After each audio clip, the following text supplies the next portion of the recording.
Así que vamos a entrar a la Biblia. Quiero que usted abra su Biblia conmigo en Primera de Timoteo capítulo 6. Si usted trae Biblia, ábrala conmigo. Si no trae, ponga atención nada más. Ponga atención. Hace un tiempo di una serie de estudios que le titulé Las cadenas del elefante. ¿Cuántos se acuerdan de esa serie de estudios? Las cadenas del elefante. Me voy a introducir con esto en mi sermón esta noche. Yo me preguntaba cómo es que en los circos ya no le permiten a la mayoría de los circos, pero antes lo permitían. ¿Cómo es que había elefantes tan poderosos en los circos, amarrados a una pequeña cadena en su pata, a una estaca, y la mayoría de las veces la estaca estaba metida en tierra, ni siquiera en cemento? ¿Cómo lograban tener a estos grandes animales, de lo más grandes que hay en existencia, los elefantes? ¿Cómo lograban? Hasta que un día miré un reportaje en un periódico, y el reportaje decía que se hace un trabajo desde bebés. El dueño del elefante lo compra de bebé, y de bebé le pone una cadena tan fuerte que no se va a poder salir de ella. Lo amarra a un lugar tan fuerte que no se va a poder liberar ni con nada del mundo. Entonces, los elefantes, aunque son pequeños, cuando están bebés son pequeños, pero son salvajes, y ellos luchan y luchan para zafarse, y duran días haciendo eso hasta que terminan muy lastimados. Cuando ya están muy lastimados, llega un momento donde el animalito deja de luchar, y cuando el dueño mira que el animalito deja de luchar, sabe que ya se hizo el trabajo. Lo que yo puedo ver es que ya se hizo el daño, porque en el cerebro del elefantito se hace un daño tan grande que nunca más vuelve a hacer la lucha para liberarse. Pero esos elefantes en los circos tienen tanto poder que no nada más jalarían esa cadena, jalarían la carpa entera. Tienen tanta fuerza, pero desde bebés recibieron un daño en su cerebro y crecieron convencidos de que nunca jamás podrían liberarse de esa cadena. Cuando yo estaba leyendo este reportaje, lo que se me vino a la mente, según la Biblia, lo que el diablo hace con la vida de los seres humanos, los grandes daños que el diablo hace con la vida de los seres humanos. Nos ha hecho daños, muchos de nosotros desde niños. Desde niños crecimos con muchas cadenas internas que nos arruinaron la vida a muchos de nosotros. La razón por la que hoy estamos aquí es porque Cristo Jesús, con su poder, rompió esas cadenas y nos hizo libres, y ahora estamos aquí. Pero el diablo, nos hizo tantos daños en nuestro carácter, nos metió cadenas, que crecimos con esas cadenas convencidos de que nunca podríamos lograr cosas grandes. Y así crecimos, así llegamos a los pies de Cristo. Y sabe que hay aquí que me da en ocasiones tristeza, es que muchas veces hay cristianos que tienen años de cristianos y todavía traen algunas cadenas. Y es aquí donde quiero entrar, porque quiero hablar de una de esas cadenas, que hay cristianos que duran años y años y años yendo a la iglesia y todavía tienen la cadena, el espíritu de pobreza. Y de eso quiero hablar esta noche. Quiero hablar acerca del espíritu de pobreza. Primera de Timoteo capítulo 6, el apóstol Pablo está hablando, versículos del 17 al 19. A los ricos de este siglo manda que no sean altivos, ni pongan la esperanza en las riquezas, las cuales son inciertas, sino en el Dios vivo, que nos da todas las cosas en abundancia, para que las disfrutemos. Que hagan bien, que sean ricos en buenas obras. Es lo que estamos haciendo en diciembre, ricos en buenas obras. Los verdaderos cristianos hacen buenas obras. Dadivosos, generosos, atesorando para sí buen fundamento para lo porvenir, que echen mano de la vida eterna. El espíritu de pobreza. Quiero hablar en primer lugar, Dios habla de la pobreza como una maldición.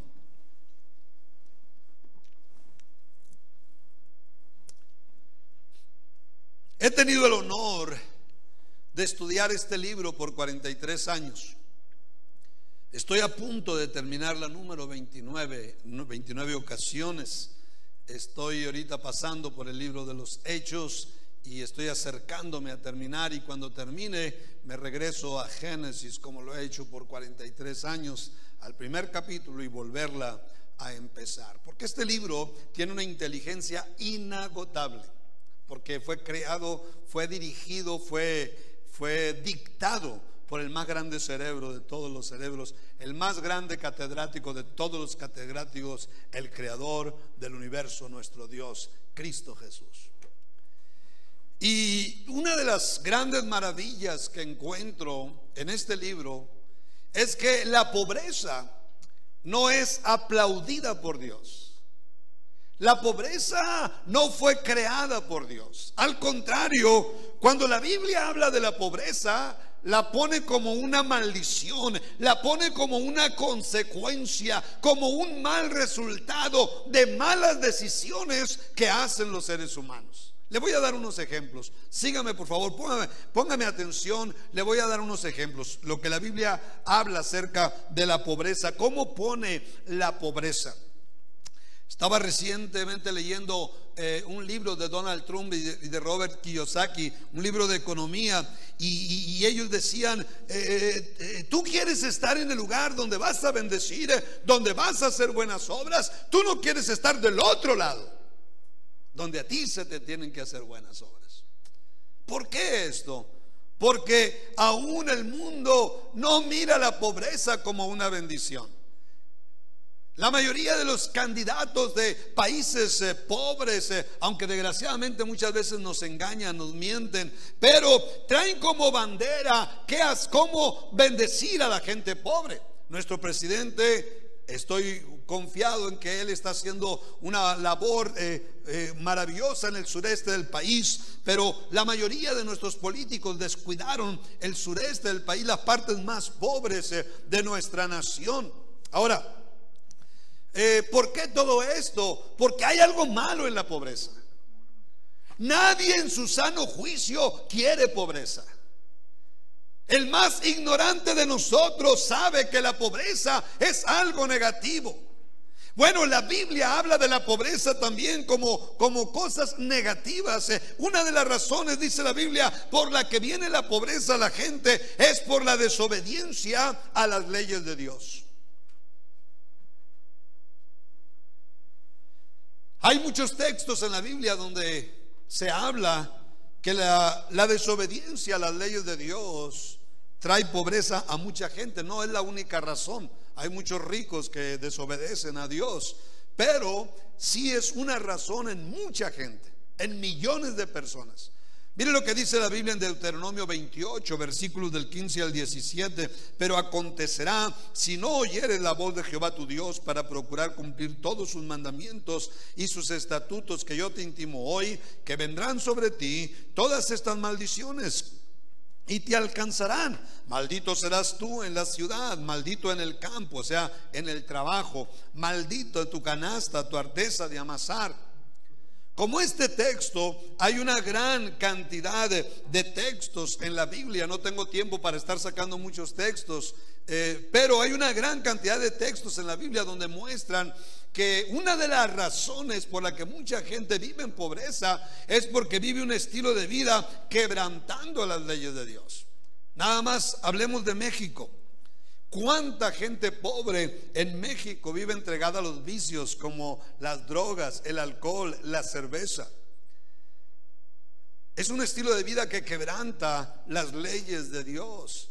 Y podemos hablar de mucha gente pobre que no quiere nada con las cosas de Dios, con ir a una iglesia, servir a Cristo, y viven un estilo de vida quebrantando ley tras ley tras ley de Dios. Dios no los puede bendecir así. Y esta es una de las razones por la que viene pobreza a mucha gente. Así es que la pobreza viene siendo una consecuencia, viene siendo un resultado por vivir un estilo de vida quebrantando las leyes de Dios. La Biblia también dice que la pobreza viene a los cristianos, en este caso, por no ser fieles a Dios con sus diezmos, por no ser generosos con las necesidades de la obra de Dios. Lo hemos leído mucho en Malaquías. Malaquías 3:9 dice: malditos sois con maldición, porque vosotros, la nación toda, me habéis robado. Así es que aquí hay un obstáculo para salir de la pobreza, pero lo que está diciendo aquí la palabra de Dios es que la pobreza financiera es una maldición, no es una bendición, no es algo espiritual. Es muy triste cuando veo a cristianos que tienen muchos años en Cristo y creen todavía que pobreza tiene que ver con ser espiritual, ser más espiritual. Eso es una falsa doctrina, eso es un gran engaño del más grande mentiroso, el diablo, el padre de mentira. Eso no es cierto, porque arruina las promesas de Dios. También la Biblia dice que la pobreza viene por la pereza. Hay gente que no le gusta trabajar y a causa de eso viven en mucha pobreza. La Biblia dice en Proverbios 6, versículos del 4 al 11: ve a la hormiga, oh perezoso, mira sus caminos y sé sabio, la cual no teniendo capitán ni gobernador ni señor, prepara en el verano su comida y recoge en el tiempo de la siega su mantenimiento. Perezoso, ¿hasta cuándo has de dormir? ¿Cuándo te levantarás de tu sueño? Un poco de sueño, un poco de dormitar, y cruzar por un poco las manos para reposo. Así vendrá tu necesidad como caminante y tu pobreza como hombre armado. Lo que está diciendo aquí la palabra de Dios, va a venir pobreza, va a venir algo malo sobre tu vida porque no te gusta trabajar, porque eres perezoso. Así es que la Biblia una vez más está poniendo a la pereza como una consecuencia, como un mal resultado, como algo que no queremos normalmente los seres humanos. La pobreza viene por la pereza. Un ejemplo más: la Biblia enseña que la pobreza viene a causa de la ignorancia, a causa de la falta de educación. Mire lo que dice la Biblia en Proverbios 24, versículo 4: con ciencia se llenarán las cámaras de todo bien preciado y agradable. Lo que está diciendo este texto y muchos textos más es que con inteligencia se va a llenar su casa de muchas cosas buenas, muchas cosas materiales buenas, muchas bendiciones en su vida. Con inteligencia. Eso quiere decir que cuando no hay educación se pierde todo eso.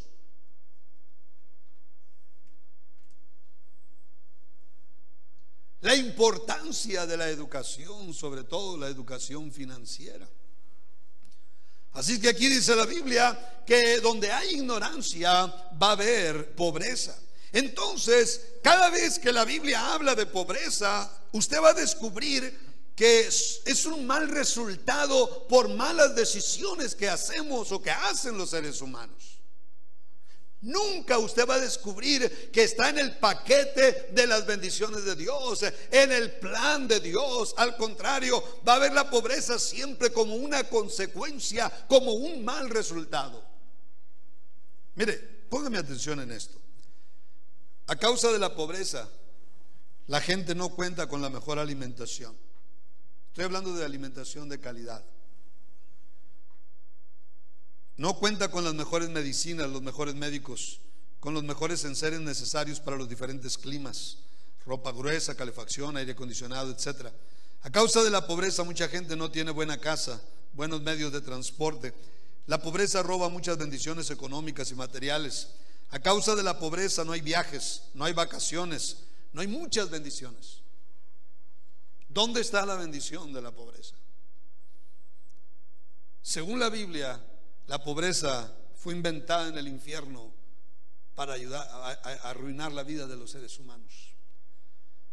El diablo, dice la Biblia, que vino a hurtar, matar y destruir, y a eso se ha dedicado. Y a la mayoría de nosotros nos tenía en el pasado con el pie en el cuello en la tierra. Si no hubiera sido porque clamamos a Dios, quién sabe cómo estaría nuestra vida. Pero un día clamamos a Dios. El que invocar el nombre del Señor será salvo. Y nosotros invocamos al Señor y Él nos cambió la vida, extendió la mano y nos rescató. No nada más del espíritu de pobreza, pero nos rescató de tantas cosas malas.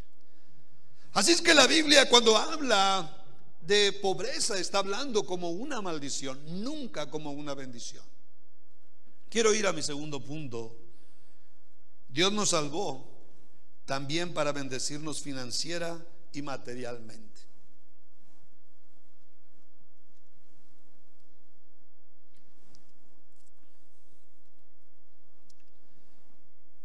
Es interesante esto.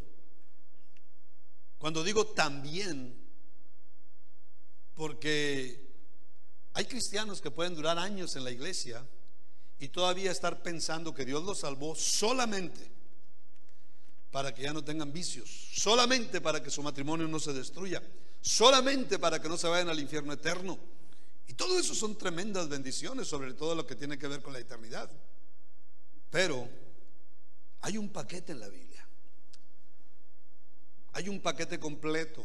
Los hermanos están trabajando, van a trabajar estos días en hacer esas despensas. Se están poniendo las comidas más básicas, incluyendo una cobija.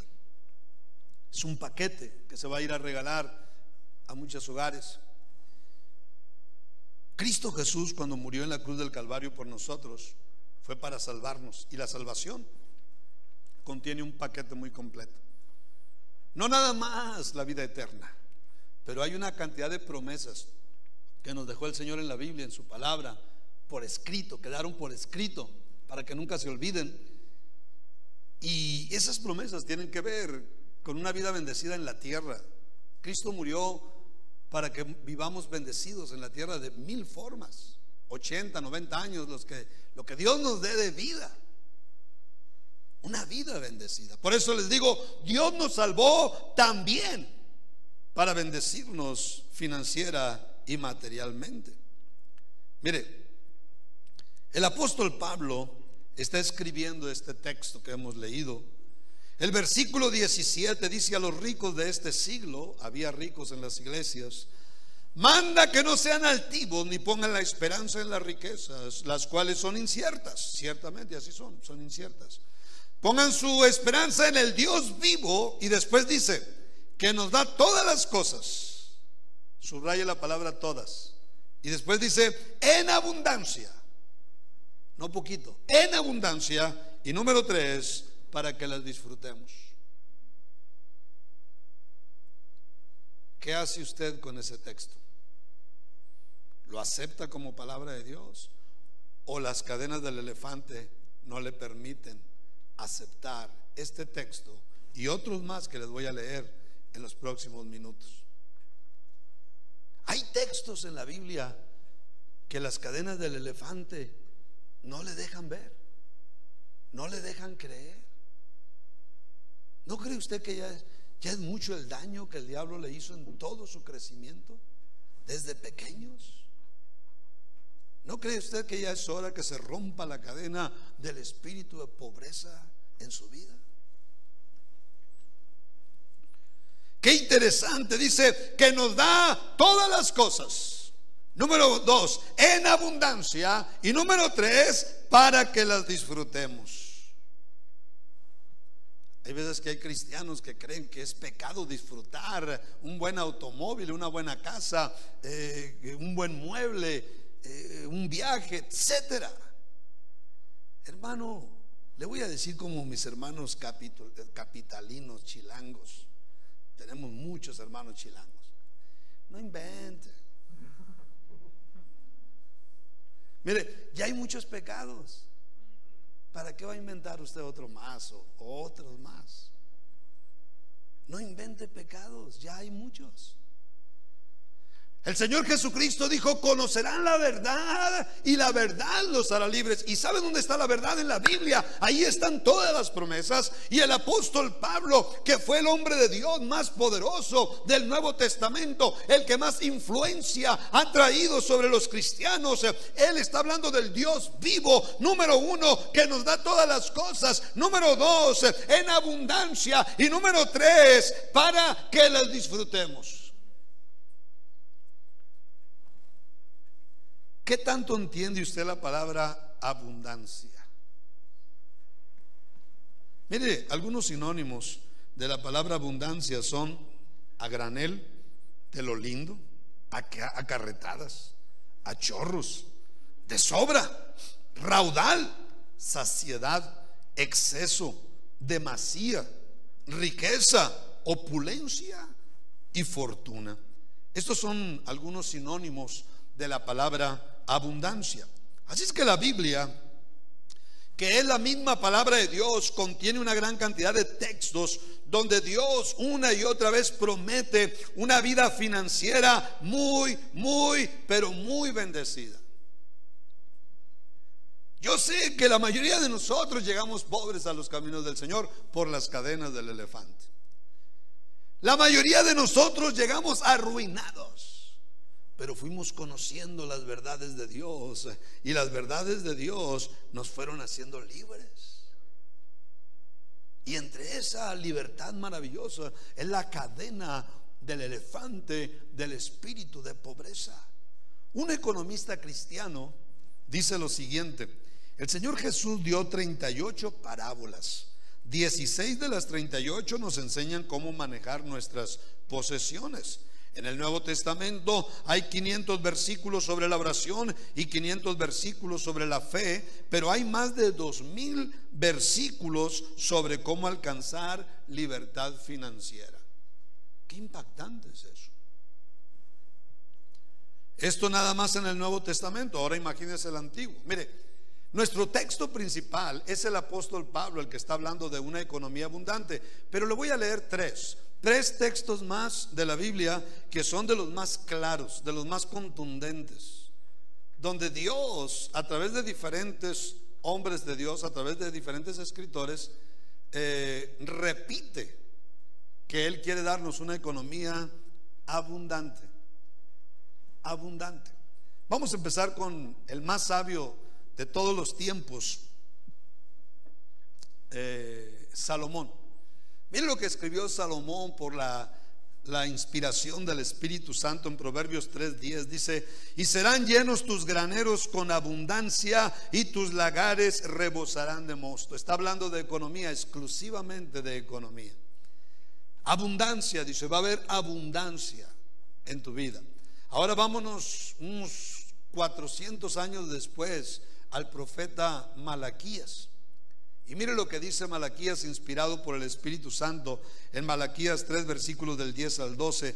Si no, os abriré las ventanas de los cielos y derramaré sobre vosotros bendición hasta que sobreabunde. Otra vez está ahí la palabra abundancia. Reprenderé también por vosotros al devorador, y no os destruirá el fruto de la tierra, ni vuestra vida en el campo será estéril, dice Jehová de los ejércitos. Y todas las naciones os dirán bienaventurados, porque seréis tierra deseable, dice Jehová de los ejércitos. Una vez más, aquí la palabra de Dios está hablando de una economía abundante para los hijos de Dios. ¿Cuántos hijos de Dios hay aquí esta noche?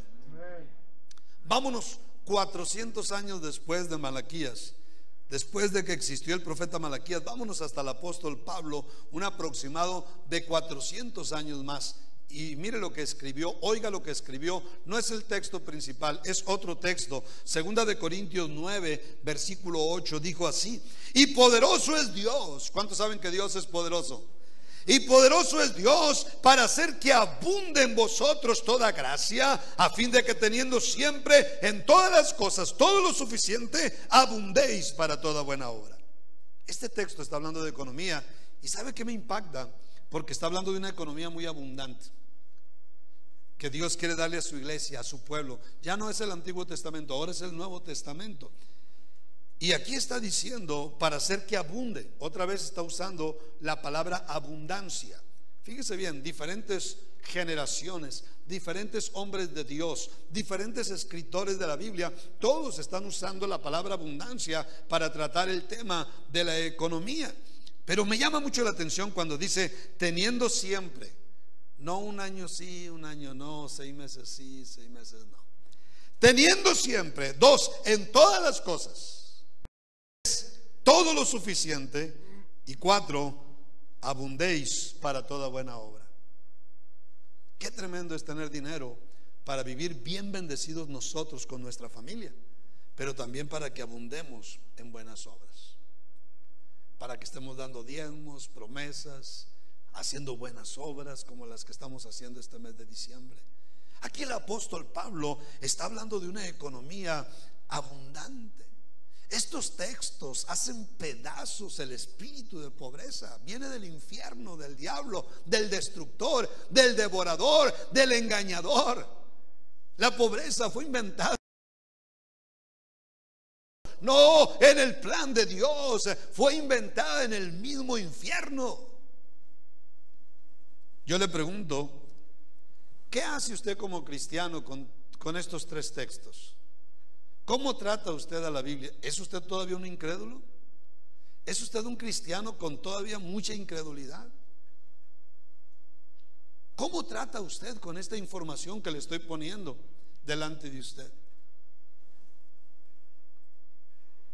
Recuerde que el diablo fue el que vino a hurtar, matar y destruir, y dijo el Señor: pero yo he venido para que ustedes tengan vida y la tengan en abundancia. ¿Por qué Dios usa tanto la palabra abundancia? Porque ese es el plan de nuestro Padre bueno. Ese es su Dios, es un Padre bueno. Ese es nuestro Dios esta noche.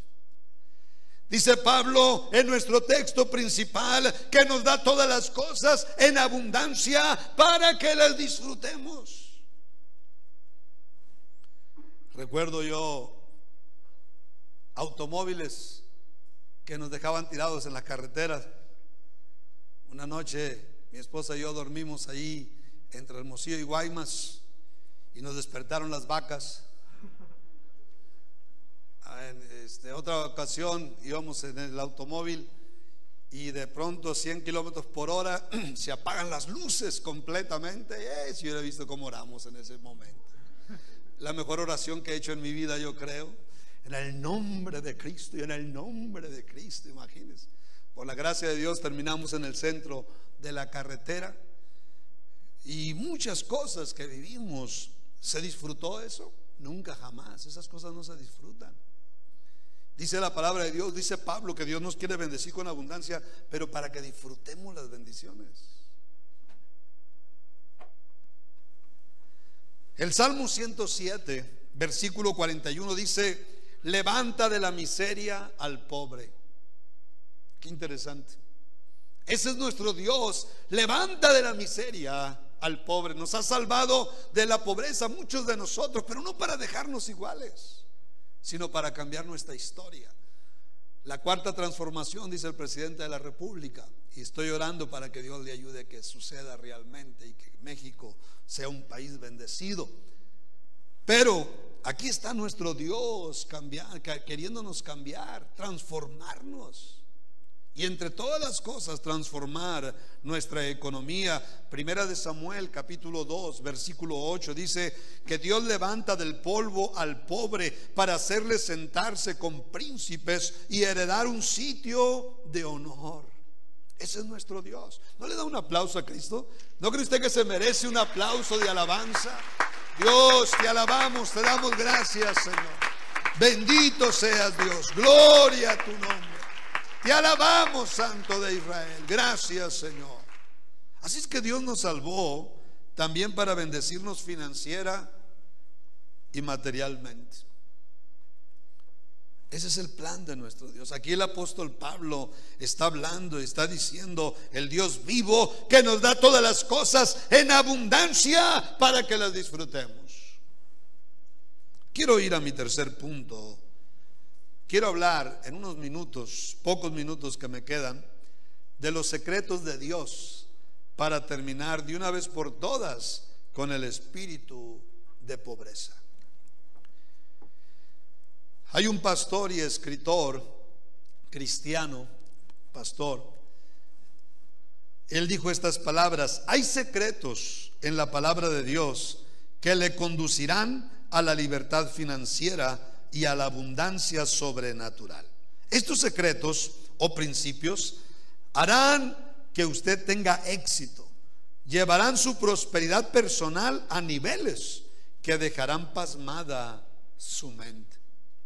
Cuando yo estaba leyendo este libro de este pastor, dejarán pasmada su mente, dije yo, esto es cierto, esto es algo que ha pasado con mi vida. Con razón decía mi pastor que ni los más salvajes sueños nos mostraron todo lo que Dios iba a hacer con nosotros. Yo puedo decirles que ni los más grandes sueños que tuve o alucinaciones con las drogas, nunca me imaginé todo lo que Dios iba a hacer.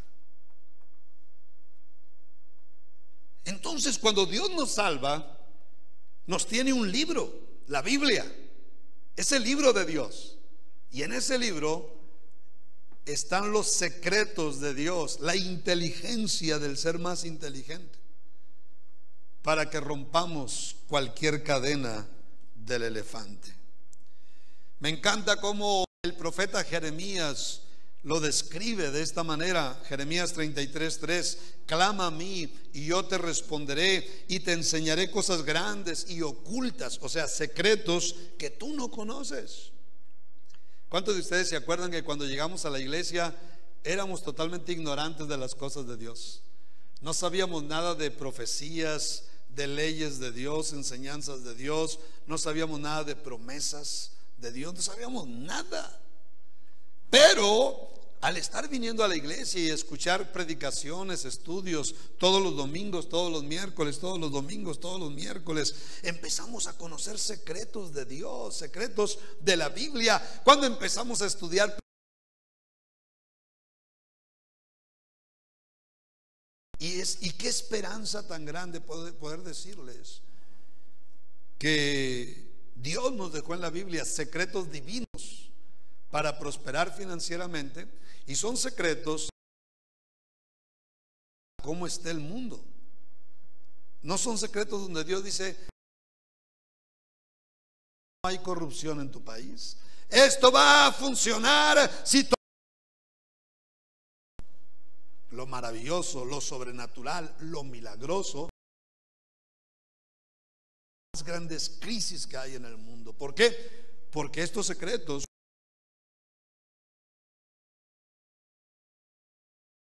está hablando el apóstol Pablo. El apóstol Pablo dice: para que las disfrutemos. O sea, Él es la fuente. Él es el que se encarga de tener que tengamos abundancia. Él toca corazones de gente clave. Él va, abre puertas, toca el corazón del patrón, de los clientes, pastor, de quien sea. Él toca corazones de gente clave. Todo esto viene de nuestro Dios, pero hay que conocerlos, hay que creerlos y hay que practicar.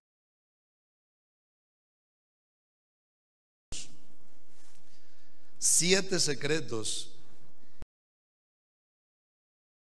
Estudio personal de la Biblia. 7 secretos enseñados por Dios, no por un economista del mundo. He tenido el honor de leer a varios economistas muy inteligentes en este mundo, pero los secretos de la Biblia vienen del economista más grande, nuestro Dios. Él dictó estos secretos, y los escritores de la Biblia solamente fueron secretarios, solamente escribieron, pero fue el Espíritu Santo el que dictó estos secretos. Quiero animarle que piense rápidamente en estos 7 secretos. El primero, la importancia de adquirir sabiduría en las finanzas. El estarse educando, el estar escuchando sermones de finanzas, el estar leyendo libros de finanzas, el estar pidiendo consejos de finanzas. sabiduría financiera, lo que le llaman los economistas inteligencia financiera. Eso es lo que dice Proverbios 24:4. Y con ciencia se llenarán las cámaras de todo bien preciado y agradable. Está hablando con educación financiera. Se va a llenar su casa de muchas bendiciones materiales. Ese es el secreto número uno. Tenemos que vivir aprendiendo. Hasta el día de hoy yo sigo leyendo libros de economía, sigo aprendiendo, escuchando sermones de economía. Todo lo que tenga que me pueda ayudar para seguir aprendiendo, estoy siempre al tanto. El secreto número dos es ser fieles con los diezmos. La Biblia lo dice en Malaquías, no se lo voy a leer, usted se lo sabe hasta al revés. Si usted es fiel, Dios se va a involucrar, no el pastor, no la iglesia. Dios se va a involucrar milagrosamente. Dice: abriré las ventanas de los cielos. Es que Él se va a involucrar.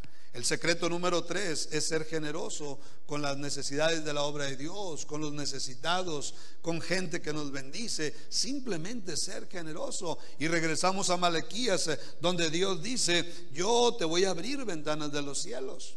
El pastor Octaviano Valenzuela nos retaba a todos los hombres a que seamos más generosos para la obra de evangelismo mundial. Los buenos predicadores siempre nos están empujando a esto. ¿Por qué? Porque no nada más la obra de Dios va a ser bendecida, sino el generoso va a ser prosperado. ¿Por qué? Porque Dios se va a involucrar. Va a haber milagros, va a haber maravillas. Mire lo que dice Proverbios 11:25: el alma generosa será prosperada, y el que saciare, él también será saciado. Lo dice el Señor, no lo dice un pastor sinvergüenza que quiere quitarle su dinero. Lo dice la Biblia.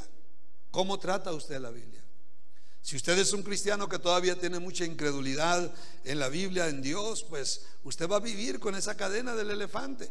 Van a seguir pasando años en la iglesia y usted va a descubrir que su economía va a seguir estancada, nunca se va a disparar, porque hay secretos bíblicos, secretos creados por Dios, que hay que descubrirlos. Yo se los estoy enseñando aquí, los está descubriendo. Hay que creer.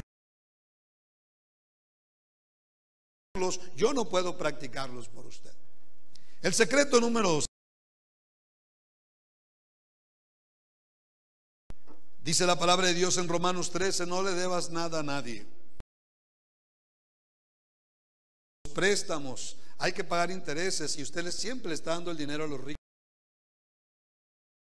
Le está dando el dinero a los ricos. Coppel está feliz con usted. Usted lo tiene muy feliz, Electra. Y a todos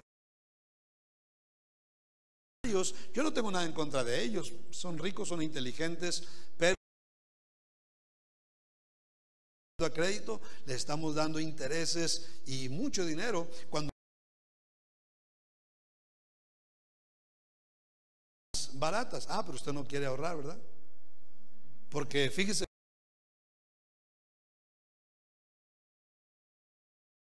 habla acerca de ahorrar. Proverbios 21:20: en casa del sabio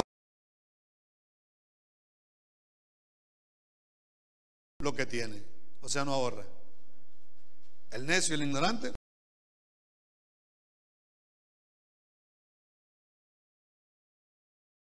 todo lo que recibe. Es más, cuando llega el día de la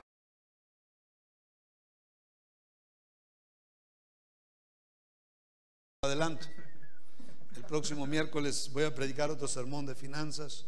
Si no quiere venir, ya sabe, ya se lo anuncié. Entonces, el secreto número 6 es ahorrar. Aprender a ahorrar para que compre todo al contado y que no le dé usted su dinero a los ricos. Es secreto bíblico. La pregunta es: ¿qué está haciendo usted con estos secretos? ¿Se da cuenta por qué en ocasiones algunos cristianos no prosperan a pesar de tener tantos años en la iglesia? Porque no practican todos los secretos de Dios. La cadena del elefante no le deja ver los secretos de Dios. El número 7, por milagros financieros y materiales. Filipenses versículo 6 dice: por nada estéis afanosos, sino sean conocidas vuestras peticiones delante de Dios en toda oración y ruego con acción de gracias. Este versículo y muchos más nos enseñan que si pedimos a Dios, Dios milagrosamente puede moverse. Mire, le voy a dar unos ejemplos nada más.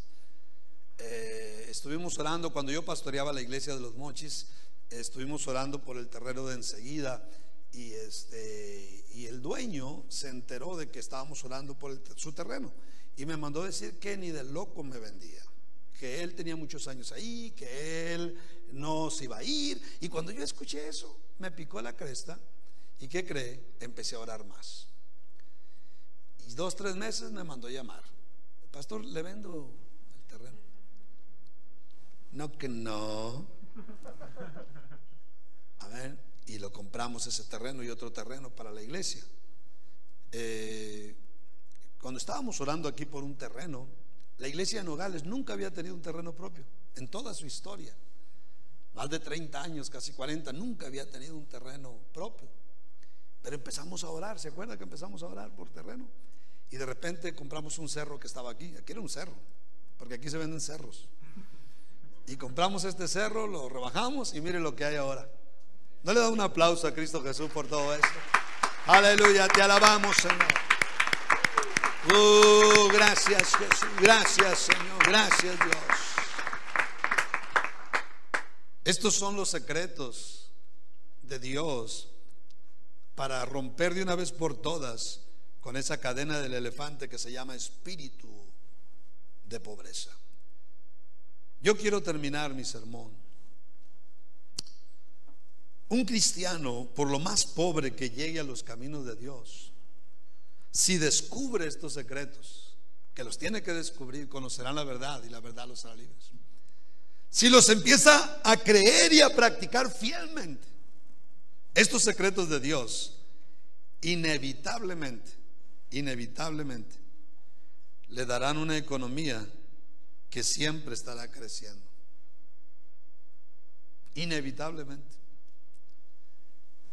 Hay veces que mi esposa y yo platicamos de algunas bendiciones y le digo: hija, Malaquías, lo que dice la palabra de Dios es cierto. ¿Pero por qué? Porque es cierto, los 7 secretos los hemos creído y los vivimos fielmente. Y la Biblia es palabra de Dios, todavía funciona. Él es el más grande economista. Él es el más grande economista. Y Él nos ha dejado 7 secretos. Yo le pregunto: ¿cómo ha tratado usted estos 7 secretos? ¿Usted es fiel a estos 7 secretos? ¿Usted vive su vida educándose financieramente? ¿O usted cree que eso es nada más para los licenciados en economía? No, eso es para todos los seres humanos, porque todos necesitamos dinero. Necesitamos estar leyendo, estudiando, aprendiendo, escuchando. Yo le pregunto: ¿cuánto lee usted de economía? ¿Cuánto consejo pide? ¿Cuánto oye usted acerca de economía? Es más, hay algunos de ustedes que todavía, cuando el predicador va a hablar de dinero, sí que están amolados. Imagínense, les van a enseñar un poquito y todavía se enoja porque todavía cree que se le quiere quitar el dinero. Es un cadenón del elefante que usted trae todavía ahí.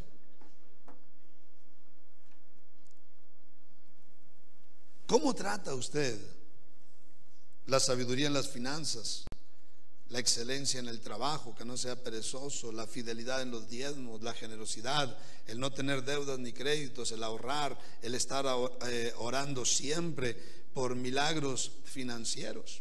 Mire lo que dice Pablo: sino que Él dice en el Dios vivo que nos da todas las cosas en abundancia para que las disfrutemos. Ese es nuestro Dios. Es tiempo de romper con las cadenas de nuestro pasado.